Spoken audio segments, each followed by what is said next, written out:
बे हबमन्त्रिया थांगोननो थांथों खिन्थु आं बुंदों बान्दरमैया थाङो सुन्दरमैया फैयो जाबा बेखौ मा सिन्था खालामदों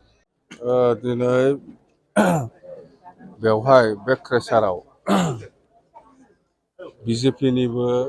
इउपिपिएलनिबो आरो कंग्रेसनिबो गोबां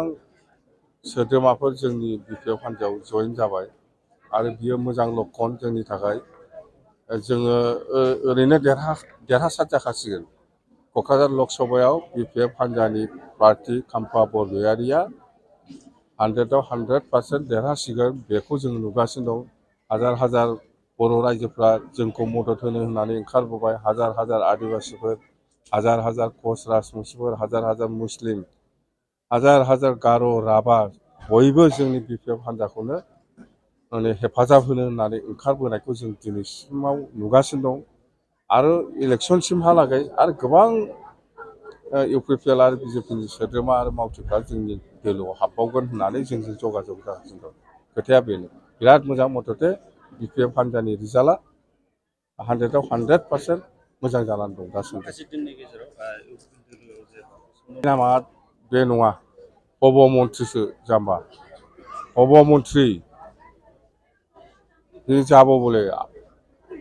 बे हबमन्त्रिया थांगोननो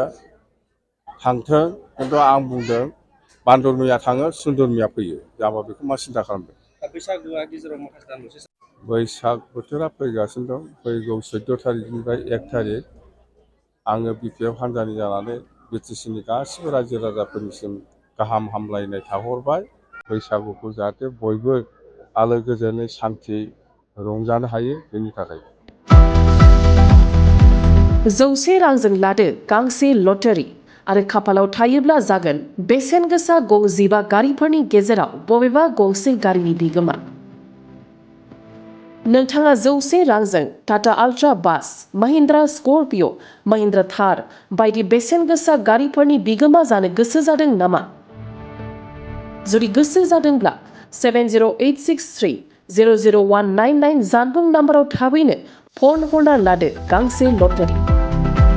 बेनि उनावनो खाफालाव थायोब्ला नोंथाङा जानो हागोन टाटा आल्ट्रा बास महिन्द्रा स्कर्पिय' महिन्द्रा थार बायदि बेसेन गोसा गंसे गं 15 गारिफोरनि गेजेराव बबेबा गंसे गारिनि बिगोमा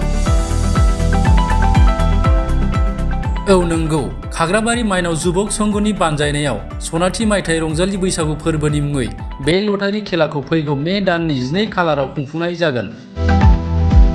बेनि थाखायनो गोबाव खालामालासै 7086300199 जानबुं नम्बराव थाबैनो फन हरनानै अनलाइननि गेजेरजों लादो बे लटारिखौ आरो नोंनि खाफालाव लिरनायखौ नायनायदो